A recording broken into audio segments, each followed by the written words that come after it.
भुवस्वः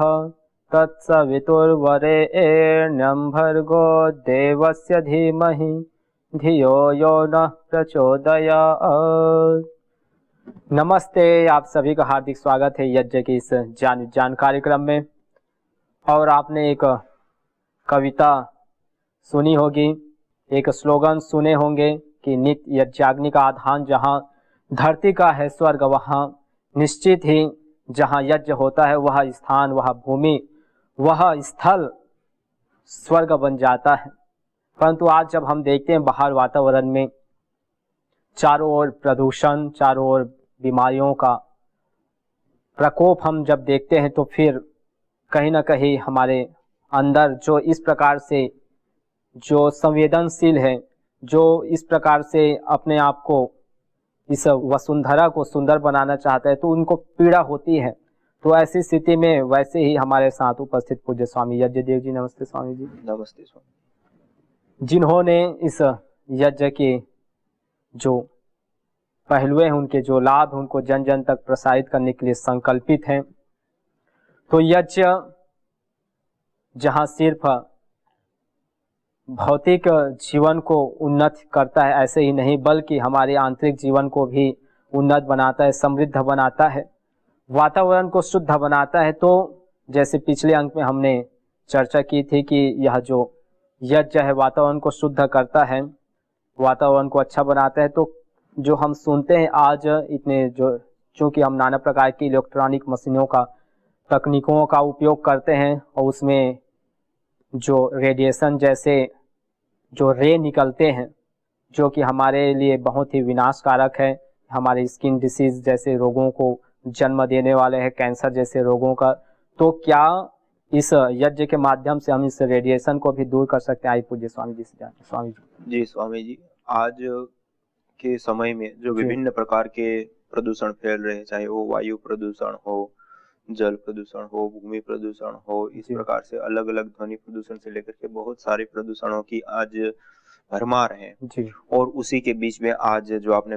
विशेष रूप से रखा है, वह रेडिएशन भी एक बहुत व्यापक रूप से बढ़ रहा है।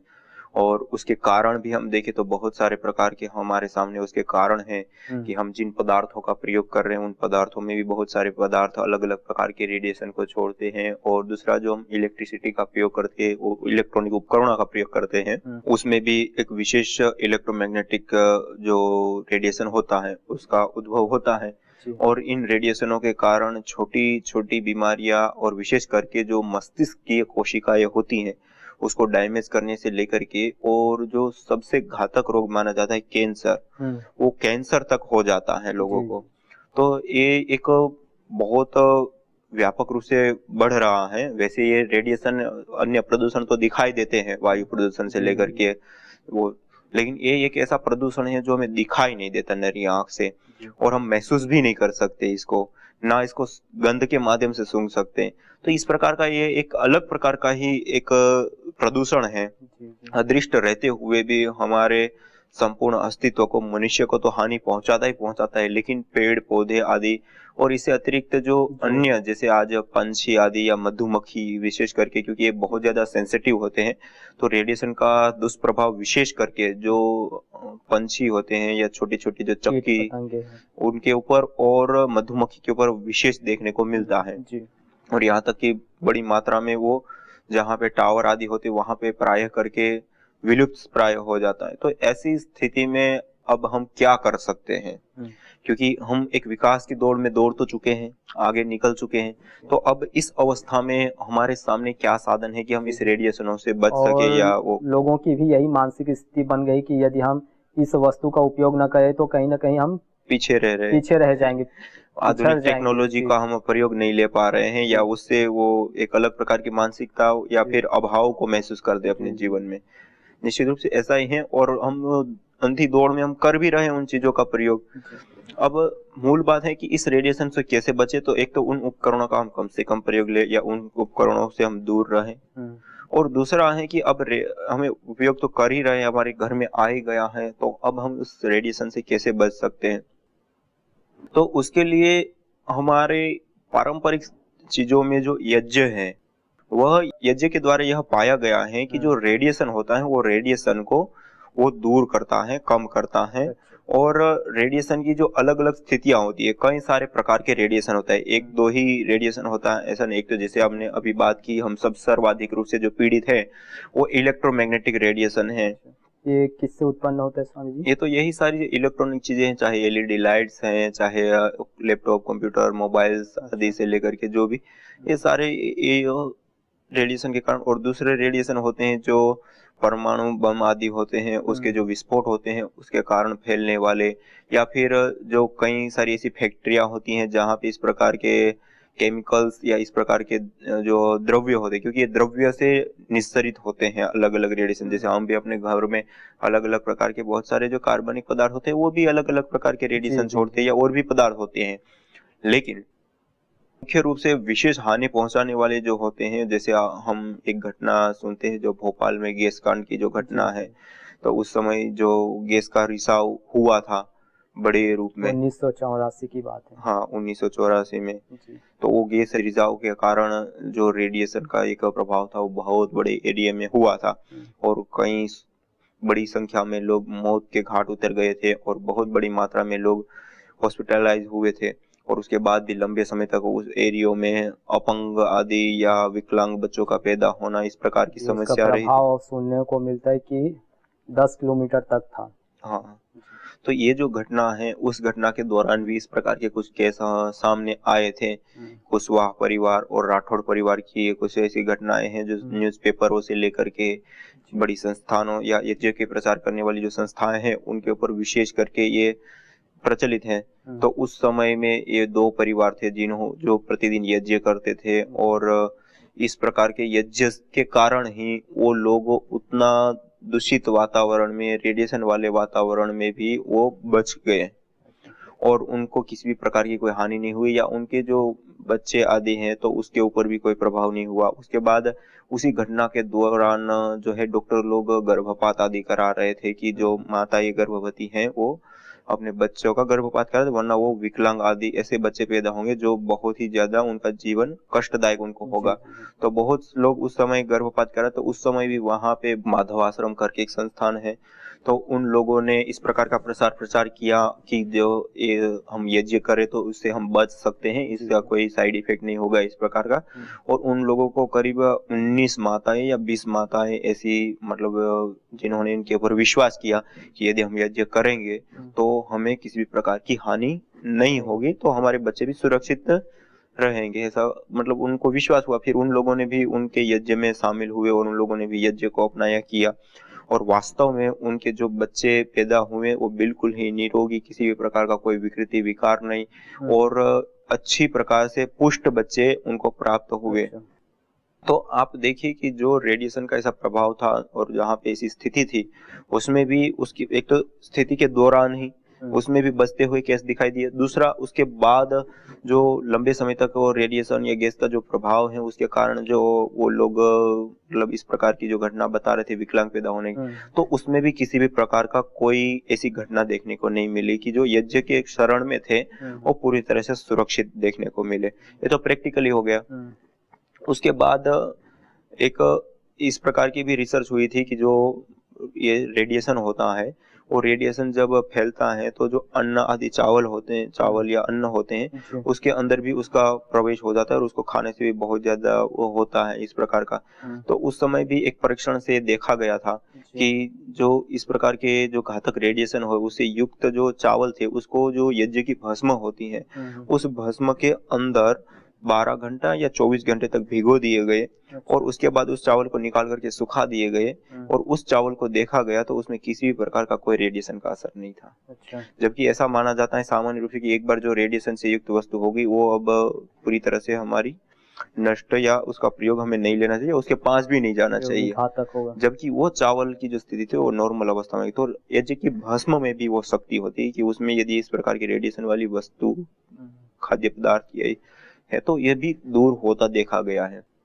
तो ऐसी भी घटनाएं हैं, और उससे अतिरिक्त हम और देखें तो अलग अलग ऐसे कई सारे परीक्षण भी हो चुके हैं आज वर्तमान में, क्योंकि इस प्रकार की टेक्नोलॉजी जो विकसित हुई है रेडिएशन को हम नाप सकें और रेडिएशन की जो मात्रा है, उसके सोर्स हैं, और उसको, क्योंकि एक बहुत क्रिटिकल कार्य होता है, इसको करने के लिए लैब चाहिए और इस प्रकार की इस पर कोई सुरक्षित। स्वामी जी रिसर्च हुई अभी तक? हाँ, निश्चित रूप से स्वामी जी कई सारी रिसर्च हैं। जैसे हम राजस्थान में ही डॉक्टर वाई के विजय जी करके हैं, राजस्थान यूनिवर्सिटी में, तो उन्होंने भी इस प्रकार का काम किया था। वो भी उन्होंने आज से कई साल पूर्व उन्होंने इस काम को किया था, और उस दौरान उन्होंने विशेष करके जो घातक रेडिएशन होते हैं, जैसे भोपाल का घटना हुई, इस प्रकार की जो या तो कंपनियों के द्वारा जो घटनाएं होती है उससे फैलने वाले, या फिर जो परमाणु बम आदि के जो विस्फोट होते हैं उसके माध्यम से फैलने वाले जो रेडिएशन होते हैं, उस प्रकार के जो मतलब उसमें भी कई सारी कंडीशन और कई सारे प्रकार के अलग अलग रेडिएशन, अल्फा बीटा गामा आदि रेडिएशन होते हैं। उसमें भी उन्होंने एक रेडिएशन के ऊपर इस प्रभाव को देखा था, और उन्होंने पाया था कि जो रेडिएशन का सोर्स है वहां से जितनी मात्रा में रेडिएशन पहले दे रहा है, फिर उसी लैब में उन्होंने वहीं पे एक और जीएम काउंटर रखा। जो जीएम काउंटर एक मशीन आती है जो रेडिएशन को नाप करके बताती है सोर्स को और कितनी मात्रा में है, और एक उसका उन्होंने सोर्स रखा, और उन्होंने पहले नापा, देखा, और उसके बाद उन्होंने यज्ञ किया। तो धीरे धीरे यज्ञ जैसे जैसे करते गए वो कम होता गया, और वो रेडिएशन बिल्कुल ही कम हो गया, नहीं के बराबर, किसी प्रकार का हानिकारक अवस्था में नहीं रहा। तो ऐसी अवस्था में उन्होंने देखा, फिर उसको उन्होंने बार बार रिपीट भी किया, और उनके सामने ये नतीजा आया। उस समय ये बहुत न्यूज चैनलों के ऊपर भी, पेपर में, अखबार में भी ये बातें सारी छपी थी कि इस प्रकार का रेडिएशन के ऊपर प्रयोग किया गया, और उन्होंने डिबेट भी की थी। और इस प्रकार का की बात होगी ये कुछ सालों पहले की बात है, मेरे को पक्का मतलब साल का पता नहीं है, लेकिन 2000 के बाद की बात है। भारत में ही राजस्थान में एक यूनिवर्सिटी में ये काम किया गया था। डॉक्टर वाई के विजय जी करके हैं, उनके माध्यम से स्वामी कृष्णानंद सरस्वती जी है, उनके निर्देशन में, उनके ज्ञान में उन्होंने इस काम को कराया था। स्वामी कृष्णानंद जी ने ही इस प्रकार की प्रेरणा दी थी उनको कि इस प्रकार का यदि आप काम करेंगे तो आप इस रेडिएशन वाले जो हिस्सा है उसको, मतलब हम रेडिएशन का जो प्रदूषण है या रेडिएशन के जो साइड इफेक्ट है या रेडिएशन के जो प्रभाव है उसको हम कम कर सकते हैं या खत्म कर सकते हैं। इस प्रकार की प्रेरणा देने वाले स्वामी कृष्णानंद सरस्वती जी रहे, वो भी राजस्थान से ही है, और उन्होंने उनको प्रेरणा दी, और उसके बाद उन्होंने दोनों ने मिल करके इस परीक्षण को किया, और उसके नतीजे भी ऐसे ही आए, और उसके बाद उन्होंने पेपर आदि में भी दिया, और इस प्रकार व्यापक रूप से देखा गया। और इसके इतना ही नहीं, इन्होंने किया इतना ही नहीं, इनमें भी अच्छे रिजल्ट रहे, और वो हुआ। इसके बाद जर्मनी के डॉक्टर उल्ड्रिच बर्ग करके एक साइंटिस्ट है, और उसके साथ साथ और भी जर्मनी और ऑस्ट्रेलिया आदि के लोग हैं, उन्होंने भी इस प्रकार के परीक्षण किए हैं। तो उन्होंने भी इस प्रकार का पाया कि जो रेडिएशन है वो कम होता है, और वह जो रेडिएशन हो किसी भी प्रकार की हानि हमें पहुंचाता है, उस हानि से भी हमें बचाता है। और इसी प्रकार से दिल्ली में भी डॉक्टर ममता सक्सेना जी हैं, उन्होंने भी इस प्रकार का कुछ कार्य, इलेक्ट्रोमैग्नेटिक जो रेडिएशन होता है, जो अलग अलग प्रकार के जो संयंत्र होते हैं, उन यंत्रों के माध्यम से जो पैदा होने वाला जो रेडिएशन है, उन रेडिएशन के ऊपर उन्होंने कई बार, एक दो बार नहीं, अभी तो कईयों बार उन्होंने देखा है, और इस प्रकार के नतीजे पाए हैं कि जो रेडिएशन है वो यज्ञ को करने से कम हो जाता है। यहाँ तक कि उन्होंने ये भी देखा कि जो एनर्जी, ऊर्जा का लेवल आदि नापने की जो मशीनें अलग अलग आती हैं, तो उसके ऊपर भी कुछ उन्होंने देखा है, तो वो एनर्जी लेवल को भी बरकरार रखता है, बढ़ाता है, इस प्रकार की भी बातें। तो मुख्य कहने का अभिप्राय यह है कि जो रेडिएशन है वो रेडिएशन को वो कम कर देता है, और क्यों कम करता है तो उसके लिए भी बहुत सारे कारण हैं, और उसमें मुख्य रूप से जैसे डॉक्टर वाई के विजय जी है, उन्होंने जो सारी बातें सामने रखी, उसमें उन्होंने कहा कि जो एडिशनल मॉलिक्यूल्स होते हैं, ऑर्गेनिक मॉलिक्यूल्स होते हैं, हम अग्नि जलाते हैं, उसमें सामग्री, जड़ी बूटियां, घृत आदि डालते हैं, तो वो परमाणु रूप में, मॉलिक्यूल्स के रूप में वायुमंडल में आ जाते हैं। तो वो जब वायुमंडल में आ जाते हैं तो वायुमंडल के माध्यम से जो रेडिएशन की तरंग होती है वो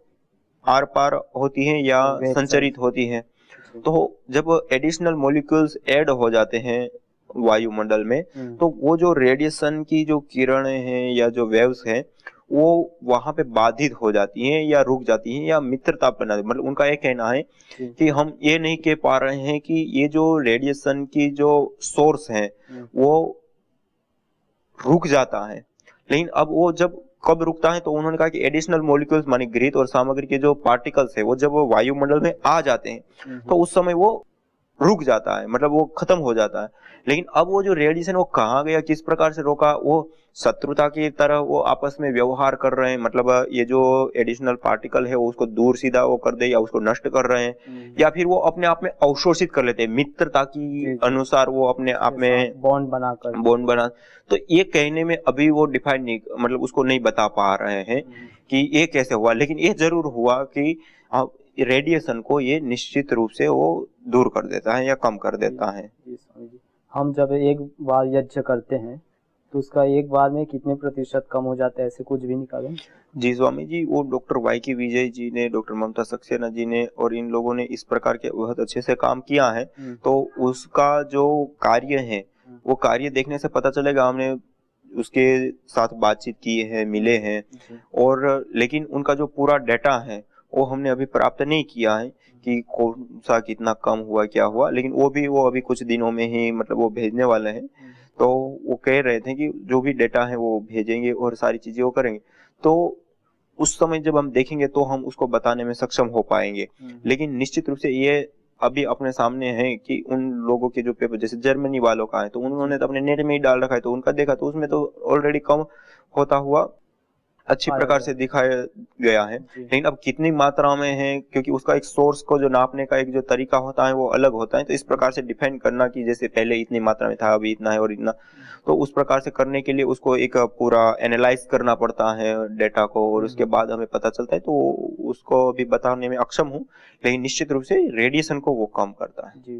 तो स्वामी जी, इसमें जैसे रेडिएशन की हम बात कर रहे हैं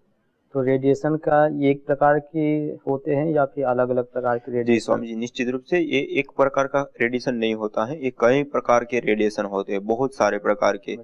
और उन रेडिएशनों के जो प्रभाव होते हैं वो भी अलग अलग होते हैं, उनके सोर्स होते हैं वो भी अलग अलग होते हैं, और इसको जो डिटेक्ट करने की जो मशीनें होती हैं वो भी अलग अलग होती हैं। तो सामान्य रूप से हमारे यूज में जो आने वाले संयंत्र हैं उसके माध्यम से जो रेडिएशन पैदा होता है वो होता है इलेक्ट्रोमैग्नेटिक रेडिएशन जी। और इसी प्रकार से जो अल्फा, बीटा और गामा, तीन नाम से एक रेडिएशन की एक कैटेगरी है, उसमें तीन प्रकार के रेडिएशन होते हैं। एक रेडिएशन ऐसा होता है कि जो हमारे कपड़े मात्रा से भी वो रुक जाता है, और एक रेडिएशन ऐसा होता है जो हमारे शरीर के आर पार, जैसे एक्सरे आदि हम कराते हैं तो वो क्या होती है, वो किरणें हमारे शरीर के आर पार जाती है, इसलिए उसको उस रूप में डिटेक्ट कर लेती हैं। तो कुछ ऐसे रेडिएशन होते हैं, और कुछ जैसे रेडिएशन ऐसे होते हैं, इतने घातक होते हैं कि 2.5 मीटर की यदि सीमेंट कंक्रीट की दीवार है तो उसको भी छेद करके आर पार हो जाते हैं। 2.5 मीटर की जो मोटाई वाली दीवार, हाँ, वो बहुत मोटी होती है, 2.5 मीटर मानी बहुत मोटी होती है, उसको भी छेद करके आर पार हो जाते हैं। इतने भी घातक रेडिएशन होते हैं। तो इस प्रकार से अलग अलग रेडिएशन होते हैं, उनके सोर्स भी अलग अलग होते हैं, और कई सारे ऐसे सामान्य भी रेडिएशन होते हैं जो छोटे सामान्य रूप से हमें हानि नहीं पहुंचाने, लेकिन बहुत अधिक मात्रा में यदि उनका सोर्स है तो फिर उसकी भी हानि होती है। तो इस प्रकार से अलग अलग रेडिएशन पाए जाते हैं। तो अभी तक जो काम हुआ है वो इलेक्ट्रोमैग्नेटिक रेडिएशन और जो परमाणु बम आदि के विस्फोट से जो होने वाले जो अलग अलग रेडिएशन है, या जो अपन लोगों ने भोपाल गैस कांड की जो घटना के बाद वहां का जो रेडिएशन, तो इस प्रकार की जो चीजें होती हैं तो उसके ऊपर तो देखा जा चुका है। बाकी ये अनुमान हम जरूर कर सकते कि यदि हम ये 2-3 रेडिएशन के ऊपर जैसे देखा गया और उसमें जैसे परिणाम हमें प्राप्त हुए हैं, तो अन्य के ऊपर भी हम देखेंगे तो उसमें भी परिणाम प्राप्त होंगे। तो मतलब कहने का अभिप्राय यह है कि यज्ञ से इस प्रकार की जो दुर्घटनाएं हैं या इस प्रकार का कोई यदि कभी इस प्रकार की स्थिति बनती है तो उससे हम बचना चाहें तो हम निश्चित रूप से यज्ञ से बच सकते हैं। और वैसे ही हम आज जिस लाइफ को जी रहे हैं, जिस घर में रह रहे हैं, उसमें बहुत सारे इलेक्ट्रॉनिक उपकरण, मोबाइल से लेकर के लैपटॉप आदि से लेकर के एलईडी लाइट्स से लेकर के हम बहुत सारी चीजों का प्रयोग करते हैं, तो उन चीजों से भी हम बच सकते हैं यज्ञ के माध्यम से। अब आंखों से हमको दिखाई तो नहीं देती, तो इसका मतलब ये नहीं कि हम रेडिएशन में नहीं है, अवश्य ही है, क्योंकि हम इतने सारे नाना प्रकार के यूज कर रहे हैं। प्रत्येक घर में आपको मोबाइल्स मिलेंगे, टीवी मिलेंगे और अन्य प्रकार के इलेक्ट्रॉनिक कंप्यूटर। हाँ, क्योंकि आज युग ही वो आ गया है ना, तो आज उन चीजों से बिना हम रह भी नहीं सकते, और ये एक अनिवार्य जैसी चीज हो गई है। तो ये चीजें हमारे जीवन का अभिन्न अंग बन चुकी है, छोड़ भी नहीं सकते ना। वापस आने की तो बात ही दूर की है, क्योंकि ये चीजें ऐसी हैं कि अब जो सुविधा दे चुके, हम ले चुके, अब उन सुविधाओं को छोड़ने की बात नहीं, अभी तो और आगे की अब और सुविधा क्या ली जाए उसके बारे में व्यक्ति सोचता है और आगे वो काम करता है। लेकिन जो चीज हो चुकी है, आपके पास फोन आ गए, अब आप फोन नहीं छोड़ सकते, या आप समाज में फोन यूज होने लगा, अब आप इस फोन को आप समाज से हटा नहीं सकते। इसी प्रकार वाहन व्यवस्था आ गई, वाहन व्यवस्था नहीं थी तब तक आप रोक सकते थे या कम कर सकते थे या कुछ ऐसे नियम बना सकते थे कि जो इतनी इतनी को मात्रा में हम इस प्रकार से प्रयोग करें। लेकिन अब आ चुका है, सामान्य व्यक्ति भी उसका प्रयोग करना, अब आप उस वाहन को वापस नहीं खींच सकते। आज आप देखिए दिल्ली में वाहनों की संख्या अधिक मात्रा हो जाने के कारण वहां का जो प्रदूषण लेवल है वो इतना बढ़ चुका है और उसके कारण से लोग मर रहे हैं, घुट घुट के मर रहे हैं। फिर भी आज उस व्यवस्था को हम नहीं हटा सकते। उसकी सुविधा लेते समय तो ले ली, यदि हम उसको पहले से इस प्रकार के कानून कुछ बना के कि एक परिवार में एक गाड़ी रह सकती है या इस प्रकार कुछ भी हम व्यवस्था कर सकते थे। लेकिन आज हम नई व्यवस्था करके आगे के लिए हम वो कर सकते हैं, लेकिन जो वो चीज हो चुकी हो तो हो चुकी, उसके लिए तो हम कुछ नहीं कर सकते। तो इसी प्रकार से जो यहाँ पे रेडिएशन वाली जो बात है, तो वहां पे भी ऐसे ही है कि रेडिएशन के जो सोर्स हैं वो बहुत सारे इलेक्ट्रॉनिक उपकरण आदि सारी चीजें हैं, तो उसके जो सोर्स है उसके माध्यम से हम बच तो नहीं सकते। लेकिन अब हम उसके लिए यह उपाय कर सकते हैं, हम अपने घर में प्रतिदिन यज्ञ करें तो उन चीजों से हम बच सकते हैं, और ये साइंटिफिक रूप से भी सिद्ध है और हमारे ऋषियों ने भी इस प्रकार से कुछ देखा होगा, तभी हमें इस प्रकार का कुछ ऐसे मिलता है कि रेडिएशन यज्ञ। जी स्वामी जी, इस प्रकार का रेडिएशन प्रकार का ऐसा शब्द ही वहां पे नहीं मिलता है, लेकिन वेव्स आदि या विद्युत किरण आदि से इस प्रकार की तो बहुत सारी चर्चाएं और सारी चीजें हैं। इसलिए तो वहां पे कहा है कि सूर्य की किरणों में स्थित होकर के सूर्य पर्यंत कार्य करता है, क्योंकि सूर्य से भी तो बहुत सारी प्रकार के रेडिएशन आते हैं जो ओजोन परत की क्षरण के कारण नीचे आते हैं, तो उन चीजों को भी हटाने का तो इस प्रकार की बातें हैं। जी जी, पूज्य स्वामी जी का हम धन्यवाद करते हैं। और आज हमने यहाँ परस्पर चर्चा के माध्यम से जाना कि यज्ञ से क्या रेडिएशन को दूर कर सकते हैं। तो जैसे अलग अलग उदाहरणों को इन्होंने जो प्रत्यक्ष हमको हमारे माध्यम से देखे गए, जैसे भोपाल में गैस कांड आपने सुने होंगे जिसमें आइसोसाइनाइड नाम की जो जहरीली गैस रिसाव हुआ, और वो रेडिएशन के रूप में कई लोगों की जिसमें अगर गिनती में देखा जाए तो औसत उनमें बताया जाता है कि 12 से 13 हजार लोगों की मृत्यु उस भोपाल गैस कांड में हुई है, और अनेक लोगों ने गर्भपात भी कराए, कई बच्चे भी विकलांग फिर बाद में जन्म भी लिए। लेकिन उन्हीं में से 2 ऐसे परिवार, राठौर और कुशवाहा परिवार, जो प्रतिदिन यज्ञ करते थे और उनके मन में भी यह यज्ञ की भावना आई कि चलो हम रात में भी करते, क्योंकि रात में ये गैस का स्राव हुआ, ये रेडिएशन फैला, तो रात में भी किए और कुछ ही घंटों में वो पूर्ण रूप से नॉर्मल हो गए, पूर्ण रूप से वो अपने यथा स्थिति में आ गए। तो ये हमारे लिए एक प्रत्यक्ष घटना है। और वैसे ही और विदेशों में कई ऐसे परीक्षण भी, रिसर्च भी हुए, जैसे पूज्य स्वामी जी अभी बता रहे थे कि जयपुर में भी एक वाई के विजय जी है जिन्होंने इस पर रिसर्च भी किए, और जर्मन के एक साइंटिस्ट है उल्रिचबर्ग, उन्होंने भी इस पर रिसर्च किए। तो इसके माध्यम से जो इनके दुष्प्रभाव को रोका गया। तो यज्ञ से सिर्फ वायु प्रदूषण ही दूर नहीं होता, यज्ञ से सिर्फ हमारा स्वास्थ्य ही सुंदर नहीं बनता, अपितु जो हम नाना प्रकार के जो इलेक्ट्रॉनिक मशीनें यूज करें उससे उत्पन्न जो रेडिएशन तरंगे वेव्स हैं, उन वेव्सों को भी निष्क्रिय करने का काम यह यज्ञ करता है। तो हम यज्ञ से जुड़े और इससे जुड़कर अपने जीवन को यज्ञीय बनाएं, यज्ञमय बनाएं, सुगंध बनाएं और वातावरण को भी सुगंध बनाएं। तो पुनः आप ऐसे ही बने रहिए इस कार्यक्रम में, हम नवीन चर्चाओं के साथ पुनः उपस्थित होंगे। तब तक के लिए हमको अनुमति दीजिए। नमस्ते।